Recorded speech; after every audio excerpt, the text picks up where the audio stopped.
அப்ப விஜய் புதிய சக்தியா வரும்போது பலகீனப்பட போவது எடப்பாடி பழனிசாமி தான். இந்த கான்செப்ட மீறி விஜய் ஓட்டு எடுக்க முடியாது. இந்த ரங்கராஜ் பாண்டேக்கு நான் சவாலா விடுறேன். I challenge mister Rangaraj Pandey, I challenge you. Rangaraj பாண்டேக்கு ஒரு விஷயம் சேஃப், எப்படின்னா அந்த சேலஞ்ச் மெட்டீரியலைஸ் ஆகாது. விஜய் 234 போட போறதில்லை. ரங்கராஜ் பாண்டே இந்த விஷயத்துல மண்டா இருக்கிறாரு, மக்கா இருக்கிறாரு, விவரம் தெரியாதவரா இருக்காருன்னு நான் சொல்றதுல பெருமைப்படுறேன், மகிழ்ச்சி அடைகிறேன். சீமான் கிளாரிட்டியோட இருக்கிறாரு. 234 தனிச்சு போட்டின்னு சொல்லிட்டாரு. ரங்கராஜ் பாண்டே சீமானுக்கு கிளாரிட்டி இருக்குது, விஜய்க்கு கிளாரிட்டி இல்லைன்னு ஒத்துக்கிறீங்களா? எம்ஜிஆர் ஜெயலலிதா ஒரு பொருட்டே இல்ல, நான் தனிச்சு போட்டிவிடுவேன்னு சீமான் தெளிவா இருக்கிறாரு. ரங்கராஜ் பாண்டேக்கு இது புரியுதா? அவரோட மூளையில உரைக்குதா? தெரியுதா? தமிழக பல்ஸ், இது தமிழ்நாட்டின் நாடி துடிப்பு. வணக்கம் ஆர்டி சார், ஆல் குட். வணக்கம் ஸ்ரேயா சரவணன், நல்லா இருக்கீங்களா? All good.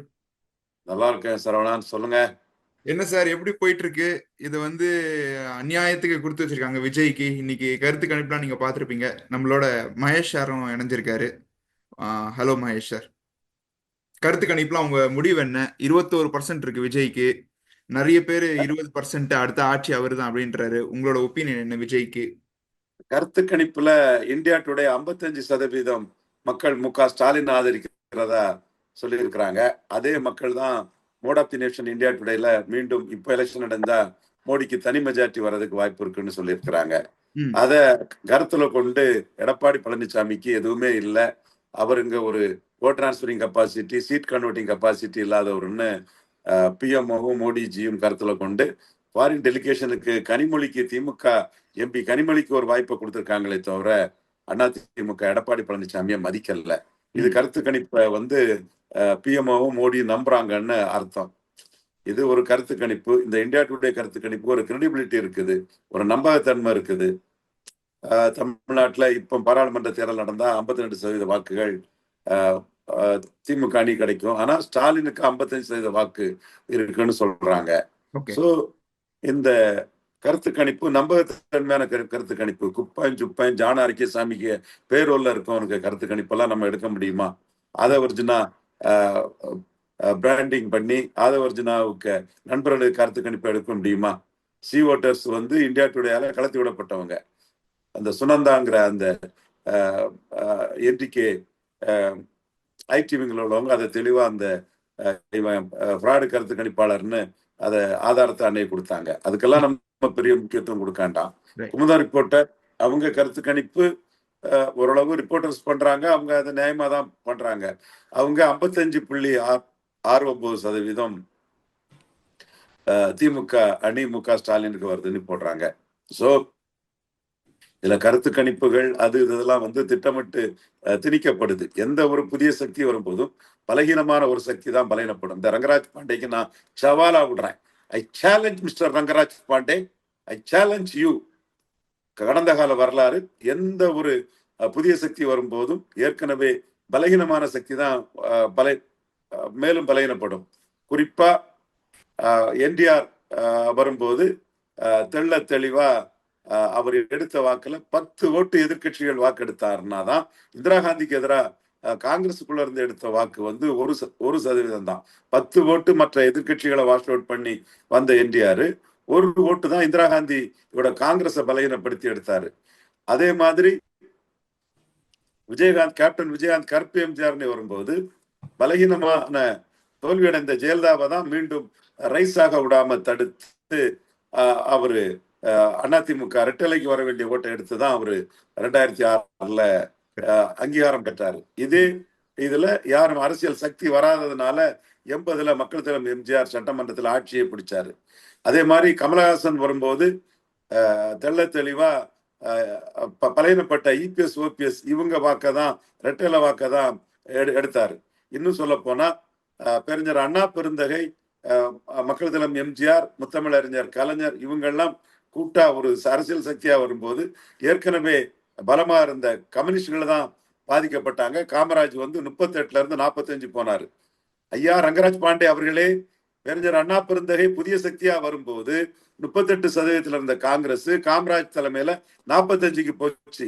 கம்யூனிஸ்டுகள் தான் 52ல பலமான எதிர்கட்சியா இருந்த கம்யூனிஸ்டுகள் தான் பலகீனப்பட்டாங்க. அப்ப விஜய் புதிய சக்தியா வரும்போது பலகீனப்பட போவது எடப்பாடி பழனிசாமி தான். இந்த கான்செப்ட மீறி விஜய் ஓட்டு எடுக்க முடியாது. அவரால் பாதிக்கப்பட போறது இரட்டைலை வாக்குகளும் தொடர்ந்து தொடர்தோலில் இருக்கக்கூடிய எடப்பாடி பழனிசாமி தான். இதை நான் ரங்கராஜ் பாண்டேக்கு சேலஞ்ச் பண்றேன். ஐ சேலஞ்ச் ரங்கராஜ் பாண்டே. நான் சவால் விட்டு சொல்றேன் ரங்கராஜ் பாண்டேக்கு. ஏன்னா ரங்கராஜ் பாண்டேக்கு ஒரு விஷயம் சேஃப். எப்படின்னா அந்த சேலஞ்ச் வந்து மெட்டீரியலைஸ் ஆகாது. விஜய் வந்து 234 போட போறது இல்ல. அதுல ரங்கராஜ் பாண்டே பிழைச்சுக்குவார். எப்படி ரங்கராஜ் பாண்டே பிழைச்சுக்குவாருன்னா விஜய் 234 போட போறது இல்லை. அதனால தம்பி ரங்கராஜ் பாண்டே தெளிவா பிழைச்சுக்குவாரு. ஏன்னா 39 போடுறதுக்கு தகுதி இல்லாதவர் 234 போட போறாரா? குறை ஏறி கோழி பிடிக்க முடியாத வான ஏறி வைகுண்டம் போக போறானா? இல்ல. இப்பவே அவர் 234 போட போறேன்னு எந்த இடத்துக்குள்ளயும் அவரு சொல்லல. அவர் வந்து கூட்டணின்னு தான் சொல்றாரு. அப்போ கூட்டணி திமுக கூடயும் பாஜக கூடயும் கூட்டணி இல்ல, மற்றவங்க கூட கூட்டணின்னு சொல்றாரு. அப்போ பலம் நிரூபிக்காத ஒருத்தர் தன் கையில வராத ஓட்டை எப்படி டிரான்ஸ்பர் பண்ண முடியும்? சிவாயனிசம் எப்படி 67ல காமராஜுக்கு ஓட்டை டிரான்ஸ்பர் பண்ணாரு? சிவாயனிசம் எப்படி ஜானகிக்கு 89ல ஓட்டை டிரான்ஸ்பர் பண்ணாரு? பவன் கல்யாண் 8% 7% ஓட்டு வந்தது. அதை அவரு வந்து 40% நாயுடுக்கு டிரான்ஸ்பர் பண்ணாரு. கையில ஓட்டு வராத அல்லு அர்ஜுன் எப்படி ஓட்ட ஜெகனுக்கு டிரான்ஸ்பர் பண்ணாரு? பண்ண முடியலையே. அப்ப நீங்க பலம் நிரூபிக்காத ஒருத்தரால தன் கையில வராத ஓட்ட ஒருத்தர் டிரான்ஸ்பர் படாங்கிற அடிப்படை அரசியல் தெரியாத ஒரு மண்டாட்டு மக்காட்டு ரங்கராஜ் பாண்டே இருக்கிறாரு. ரங்கராஜ் பாண்டே இது விஷயத்துல மண்டா இருக்கிறாரு, மக்கா இருக்கிறாரு, விவரம் தெரியாதவரா இருக்காருன்னு நான் சொல்றதுல பெருமைப்படுறேன், மகிழ்ச்சி அடைகிறேன். மீண்டும் ரங்கராஜ் பாண்டேக்கு இதை சொல்றேன், தன் கையில வராத ஓட்ட ஒருத்தர் யாருக்கும் டிரான்ஸ்பர் பண்ண முடியாது. ரங்கராஜ் பாண்டே விஷயத்துல மண்டா இருக்கிறாரு, மக்கா இருக்கிறாரு, விவரம் தெரியாதவரா இருக்காரு. ஆணித்தரமா இதை சொன்னாதான் பொதுமக்கள் மத்தியில ரங்கராஜ் பாண்டே இந்த விஷயத்துல ஒரு மக்கு மண்டு விவரம் தெரியாதவருங்கிறது மக்களுக்கு தெரியும். இதை அடிச்சு ஆணித்தரமா சொல்ல வேண்டிய ஒரு கடமையும் நிர்பந்தம் எனக்கு இருக்குது. அவர் என் நண்பர் தான், மகிழ்ச்சி, அவரோட வெல்விஷர் தான், அது வேற விஷயம். இப்படி கூட மக்கு தரமாட்டா ஒருத்தர் இருக்க முடியும். சோ விஜய் அரசியல் வியாபாரத்துக்காக கட்சி ஆரம்பிச்சவர். இப்போ விஜயை விட பாஜக மேலுன்னு எடப்பாடி பழனிசாமி முடிவெடுத்தனால விஜய் விற்க முடியாம, கற்கவும் முடியாம, வளவும் போகாம, இடமும் போக முடியாம, திமுக உதயநிதி ஸ்டாலின் மேலோட வன்மத்திலையும் காழ்ப்புணர்ச்சியிலையும் உதயநிதி ஸ்டாலின் அதிகாரத்தை பொறுக்க முடியாம என்ன செய்யுதுன்னு தெரியாம விஜய் கன்ஃபியூஸ்ட் ஆகி விழிச்சுக்கிட்டு கிளாரிட்டி இல்லாம குழப்பத்துல இருக்கிறாரு. சீமான் கிளாரிட்டியோட இருக்கிறாரு. 214 தனிச்சு போட்டின்னு சொல்லிட்டாரு. ரங்கராஜ் பாண்டே சீமானுக்கு கிளாரிட்டி இருக்குது, விஜய்க்கு கிளாரிட்டி இல்லைன்னு ஒத்துக்கிறீங்களா? சும்மா வியாபாரத்துக்கு கருத்து கணிப்புல எடுத்துட்டு இருக்க கூடாது. கிளாரிட்டி உள்ள ஒருத்தன் 214 கேண்டிடேட் போடுவோம்னு சொல்லிட்டு இருக்கிறான். சொன்ன அந்த நபர் சென்னை நகர்ல ஆதி தமிழ் குடியான பறையர் சமூக மக்களை அகற்றும் போது அதிமுகவும் செய்த தவறு, திமுகவும் செய்த தவறாதான் சொல்றாரு. அந்த திமுக அதிமுக அந்த மக்களை அகற்றும் போது எதற்கு ஆக்கிரமிப்பு செய்யப்பட்டு ஆஸ்திரேலியா கடற்கரைக்கு அடுத்தபடியான அழகான கடற்கரை சென்னை மெரினா பீச்சை வந்து எம்ஜிஆர் சமாதியும் ஜெயலலிதா சமாதியும் மற்ற சமாதிகளை வந்து அசிங்கப்படுத்தணும், அதை அழகை கெடுக்கணும்னு சீமான் கேட்கிறாரு. அப்ப எம்ஜிஆர் ஜெயலலிதாலாம் ஒரு பொருட்டே இல்லை, நான் தனிச்சு போட்டிவிடுவேன்னு சீமான் தெளிவா நிற்கிறாரு. ரங்கராஜ் பாண்டேக்கு இது புரியுதா? அவரோட மூளையில உரைக்குதா? தெரியுதா? அப்ப விஜய் வந்து எங்க கிளாரிட்டியோட தனிச்சு நிற்கன்னு சொல்றாரு. இந்த கருத்து கணிப்புக்கு விஜய் வைக்கக்கூடியவங்க விஜய் கிளாரிட்டியோட 214 நிற்கிறதா சொல்லிட்டாரா? அப்போ உங்களுக்கு பொழுதுபோக்கு வியாபாரம், தனிச்சு நிற்கக்கூடிய சீமான களங்கப்படுத்தணும், இதுதானே உங்க நோக்கம். உங்க உள்நோக்கமே மோசமாலாம் இருக்கு. அது நியாயம் இல்லைல்ல. நான் சொல்றேன், விஜய் இன்எலிஜிபிள், தனிச்சு நிற்க மாட்டாரு. தனிச்சு நிற்பாருங்கிறதுக்குள்ள ஏதாவது ரேகைய விஜய் காட்டி இருக்கிறாரா? என்னோட கருத்துப்படி விஜய் 214 39 போட முடியாதவரு, கமலாசன் மாதிரி 39 போட முடியாது, 214 போட்டுவிட மாட்டாரு. தப்பி தவறி போட்டாருன்னா பாதிக்கப்படுறது பலகீனமாட்டு இருக்கக்கூடிய எடப்பாடி பழனிசாமி தான் பாதிக்கப்படுவாரு. அவங்க தரப்பு தான் விஜய்க்கு வந்து பூஸ்டர் கொடுத்துட்டு இருக்காங்க. எடப்பாடி பழனிசாமிக்கு ஆளான ரங்கராஜ் பாண்டே தான் விஜய் பொழுதுட்டு இருக்கிறாரு. அப்ப அதோட பாதிப்பு வந்து எடப்பாடி பழனிசாமிக்கு தான் வருங்கிறது என்னோட கருத்து. ஆனா எடப்பாடி பழனிசாமியும் விஜயால பாதிக்கப்பட மாட்டாரு. ஏன்னா விஜய் 234 போட்டாதானே அந்த பாதிப்பு வரும். போட்டுக்கிட மாட்டார. சோ விஜய் மையமாக வச்சு உருவாக்கப்படக்கூடிய திமுக வேண்டாம், அதிமுக வேண்டாம் என்ற வாக்குகள், கமலஹாசன் மையமா வச்சு உருவாக்கப்பட்ட அந்த வாக்குகள், சீமானுக்கு கடைசியில போய் சீமான் 6.8 எடுத்தார் பாருங்க. விஜய் எல்லாம் ஒரு ஆளே இல்லைன்னு அடிச்சு எடுத்தார் பாருங்க. தம்பி ஜெகதீஸ்வரன், விஜய் எல்லாம் ஒரு ஆளே இல்லை நத்திங்கன்னு சொல்லிதான் 2021ல சீமான் 6.8 எடுத்தாரு. நான் ஆதாரம் இல்லாம தம்பி ஜெகதீஸ்வரன் பேரையும் சொல்ல மாட்டேன். நான் தப்பா சொன்னா யாரும் என் பேரை சொல்லி நான் சொன்னது தப்புன்னு கரெக்ட் பண்ணிக்கோ. அப்படி கரெக்ட் பண்ணா கூட 10 கேட்டு நான் சொன்னது கரெக்டா இருக்கும். சோ இந்த அரசியல் சதுரங்கத்துல விஜய மையமா வச்சு சீமானுக்கு எதிராக ரங்கராஜ் பாண்டேக்கள், ஜேபிசி சிர்ராம்கள் உருவாக்கப்படக்கூடிய அந்த கருத்து உருவாக்கம், இந்தியா டுடே மணிகள் உருவாக்கக்கூடிய கருத்து உருவாக்கம் கமலஹாசன் சீமானுக்கு பிளஸ் ஆனது மாதிரி சீமானுக்கு பிளஸ் ஆகும். காரணம், சீமான் கிறிஸ்டல் கிளியரா தெளிவா இருக்கிறார். நேத்து திருச்சியில பெரும்புடி முத்திரையர் அவர் புகழ பாடிக்கிட்டு சோரன் மாறன் இருக்கக்கூடிய பெரும்புடி முத்திரையர்கள் அவருடைய சாதனைகள், போர் வெற்றிகள் எல்லாம் சீமான் பேசிக்கிட்டு அங்க திருச்சியில ஏற்பட்ட அந்த பிரஸ் மீட்ல தெளிவா சொன்னார். ஒரு தீமைக்கு இன்னொரு தீமை மாற்று இல்லை. அங்கும் ஊழல் இங்கும் ஊழல், அங்கும் லஞ்சம் இங்கும் லஞ்சம், அங்கும் டாஸ்மார்க் இங்கும் டாஸ்மார்க். இன்னைக்கு பரவலா டாஸ்மார்க் ஊழல் நடக்கும் போது எடப்பாடி அதிமுகவும் டாஸ்மார்க் தான் சொல்லிட்டாரு. விஜய் சொல்லுவாரா? அப்ப விஜய்க்கு கிளாரிட்டி இல்லையே. ரங்கராஜ் பாண்டே கிளாரிட்டி இல்லாதவரை தூக்கி அங்க கொண்டாடுறீங்க, உள்நோக்கத்தோட நீங்க செயல்படுறீங்க. நான் நேர்மையா நாணயமா செயல்படுறேன். ரங்கராஜ் பாண்டே அறிவு நாணயமற்ற முறையில் செயல்படுறாரு. ஐ ஓப்பன்லி அக்யூஸ் ரங்கராஜ் பாண்டே. அறிவு நாணயமற்ற முறையில் ரங்கராஜ் பாண்டே செயல்படுறாரு. எந்த ஒரு தொலைக்காட்சியிலும் ரங்கராஜ் பாண்டே நேர்மையற்ற முறையில் செயல்படுறாருன்னு நான் நேர்மையா என் கருத்தை ஆணித்தரமா முன்வைக்கிறேங்கிறதையும் நான் விவாதிக்க தயாரா இருக்கிறேன். வணக்கங்க. இப்போ நாம இருக்கிற இந்த மைதானம் இருக்க, இது மதுரையில தோப்பூர் பக்கத்துல இருக்கிற எய்ம்ஸ் கட்டுமான பணிகள் நடந்து கொண்டிருக்கிற மைதானம். 220 ஏக்கர். இங்கதான் 2,20,000 சதுர அடியில எய்ம்ஸ் மருத்துவமனை வரப்போகுது. இதத்தான் தாமதமா பண்றாங்க.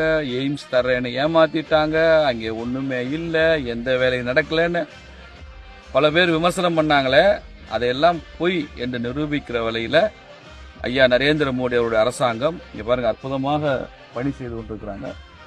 வரக்கூடிய 2025க்குள்ள இதுல ஃபர்ஸ்ட் ஃபேஸ் முதல் கட்ட பணிகள் நிறைவு பெற்று 1,00,000 சதுர அடிகளுக்கு மேல கட்டுமான பணிகள் உடனடியாக நிறைவு பெறும். அதில் பார்த்தீங்கன்னா நர்சிங் கல்லூரி, மெடிக்கல் கல்லூரி, administrative block, inpatient, outpatient, இப்படி எல்லாம் இங்கே பிளான் பண்ணிட்டு இருக்கிறாங்க. அங்கே உள்ளே போய் பார்த்தீங்கன்னா அற்புதமாக இருக்குது. நிறைய லேபர் வேலை செய்கிறாங்க. இங்கேயும் பாருங்கள், நிறைய லேபர் குவார்ட்டர்ஸ் கட்டியிருக்காங்க. தொழிலாளர்கள் இங்கே தங்கியிருக்கிறாங்க. இவங்கெல்லாம் ஷிஃப்ட்டில் வேலை செய்கிறவங்க இங்கே இருக்கிறாங்க. இங்கே ராட்சச எந்திரங்கள் வேலை செய்ய ஒரு பக்கம் மெட்டீரியல்ஸ் வந்துட்டு இருக்கு.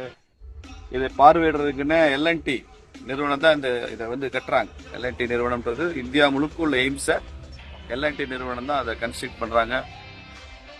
இந்திய ராணுவத்தில் சூப்பரண்டிங் இன்ஜினியராக இருக்கிற அலோக் செர்வானி அப்படிங்கிறவர் தான் அதுக்கு சூப்பரண்டிங் இன்ஜினியராக இருந்து இந்த பணிகளை எல்லாம் மேற்பாடுறாரு. அவர் லெப்டினன்ட் கர்னல் ரேங்க்ல இருக்கக்கூடியவராக இருக்கார். அவரையும் இப்போ சந்திச்சு தான் வந்தோம்.